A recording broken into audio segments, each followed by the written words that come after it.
వెళ్ళేటప్పుడు ట్రాఫిక్ ఎంత జామ్ అవుతుంది, ఎంత ప్యాక్ అవుతుంది అని.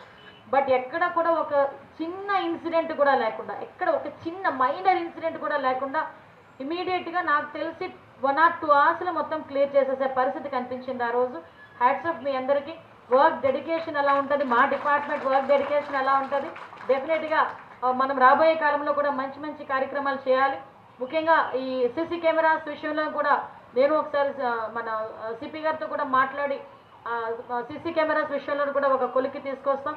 మొన్ననే మీకు దేశంలోనే మొట్టమొదటిసారిగా ఏ హ్యాక్థాన్ పెట్టి పోలీస్ డిపార్ట్మెంట్ వాళ్ళు ఒక హ్యాక్థాన్ కూడా ప్రతి 3 days కార్యక్రమం చేయడం జరిగింది. దానికి కూడా మేము వెళ్ళటం జరిగింది. అంటే ఓవరాల్గా పోలీస్ డిపార్ట్మెంట్ తాలూకా పోలీసింగ్ కానీ ఇన్విజిబుల్ పోలీసింగ్ కానీ ఈజీ చేయటం మనందరం కూడా చేసుకోగలుగుతున్నాం. దయచేసి మనందరం కూడా అలర్ట్గా ఉండి విశాఖపట్నంలో క్రైమ్ రేట్ని తగ్గించే పరిస్థితుల్లో మనందరం కూడా ముందుండాలని